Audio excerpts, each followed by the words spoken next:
శ్రీ సత్యం శంకర మంచివారి అమరావతి కథల సంపుటి నుంచి భోజన చక్రవర్తి అనే ఒక చక్కటి కథ చెప్పుకుందాం. చెరువులో స్నానం చేయటానికి భయపడే జనానికి గజయితగాడి కథ ఎందుకు అని తమరు అడగచ్చు.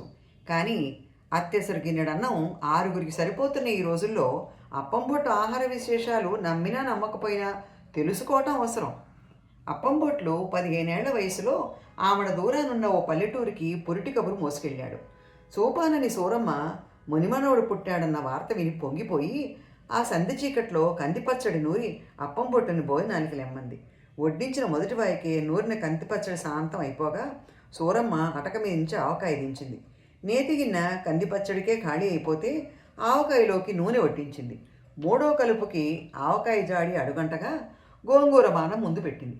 బాణలో గోంగూర అయితే కొంత మిగిలింది, కానీ వండిన అన్నం పూర్తవడంతో మళ్ళీ వండే ఓపిక లేని సూరమ్మ మొహమాటం వదిలి ఇక మజ్జిగ గలుపుకో అంది. వండిన వంట అంతా అప్పంబొట్లుకే వడ్డించిన సూరమ్మ మజ్జిగ తాగి పడుకుంటే నిద్ర పట్టలేదు. అర్ధరాత్రి వేళ ఇంట్లో ఏదో చప్పుడు అవుతుంటే దొంగలేమోనని దీపం పెద్దది చేసి ఎవడ్రా అక్కడా అని కర్ర తీసుకెళ్తే అక్కడ అప్పంబొట్లు గిన్నెల్లో ఏమన్నా మిగిలాయేమో అని వెతుక్కుంటూ కనిపించాడు. సూరమ్మ, నువ్వట్రా పిచ్చి సన్నాసి, ఆకలేస్తోందిట్రా అని అప్పటికప్పుడు పొయ్యి రాజేసి పిండి కలిపి రొట్టె ముక్కలు పోసిస్తే అవి తిన్న తర్వాత కొరక పెట్టి నిద్రపోయాడు అప్పంబొట్లు. మర్నాడు ఉదయం అప్పంబొట్లు ఆకలేగిన సూరమ్మ సోలెడు నెయ్యి పోయించుకుని గొల్లని పిలిచి 5 సేర్లు పెరుగు తెప్పించి మానెడు కందిపప్పు వండి అటక మీద ఉన్న ఊరగాయలన్నీ దింపి వేడివేడిగా అన్నం వడ్డించింది. ఆవకాయ నిన్ననే పూర్తయింది కనుక మాగాయ మెంతికాయ ముక్కల పచ్చడి పప్పులో ఒకదాని తర్వాత ఒకటి కలుపుతూ ఖాళీ చేసేశాడు అప్పంబొట్టు.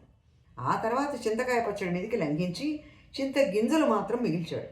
ఆ పైన 5 సేర్ల పెరుగు కలిపి అందులో నంచుకోవడానికి కారంగా ఉండే పచ్చడి లేక ఉట్టి మీద ఉన్న ఉసిరికాయ కుండ దింపించి చప్పగా ఉన్నా సరే దాంతోనే సరిపెట్టుకుని భోజనం ముగించాడు.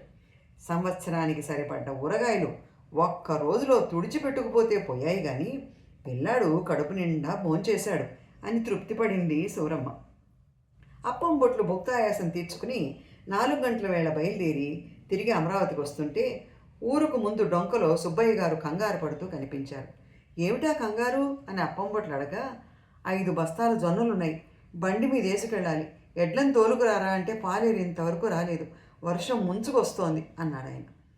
ఓస్ ఇంతేనా అని అప్పంబొట్లు ఉత్తరీయం నడుంకి బిగించి సరాసరి బండి దగ్గరికి వెళ్ళి కాడి ఎత్తి భుజం మీద వేసుకుని సర్రను ఊళ్ళోకి బండి లాక్కొచ్చి ఆ 5 బస్తాల జొన్నలు అలవోకగా సుబ్బయ్య గారి వరండాలో పడేసి చేతులు దులుపుకుని ఇంటికి వెళ్ళిపోయాడు. కొంతకాలం తర్వాత సుబ్బయ్య గారు అప్పంబొట్ల తరఫున పందెం కట్టారు. 200 ఆవడలు తింటాడని పందెం. ఊళ్ళో మంటపంలో ఏర్పాటు చేశారు. జనం అబ్బురంగా రాసాగారు. పొద్దుటి నుంచి గారెలు వండి పెరుగులో వేస్తున్నారు. 4 బాణాల పెరుగు తెప్పించారు. ఆవడంటే ఇప్పటి కాలం ఆవడ. ఒక్కొక్క ఆవడ దోసెడు వెడల్పు, 2 అరచేతుల మందమును. ఆ 4 గంటల వేళ అప్పంబొట్లు స్నానం చేసి మంటపం దగ్గరికి వచ్చేసరికి జనమంతా గుమిగూడున్నారు.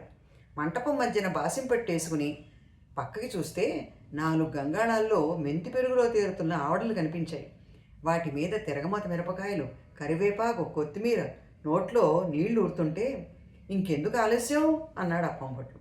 కడిగిన విస్తరి పరిచి వరుసగా 10 ఆవడలు వడ్డిస్తుంటే 4 నిమిషాల్లో విస్తరి ఖాళీ అవుతోంది. విస్తరులు కడిగిచ్చేవాళ్ళు వడ్డించేవాళ్ళదే ఆలస్యమా అనిపిస్తోంది.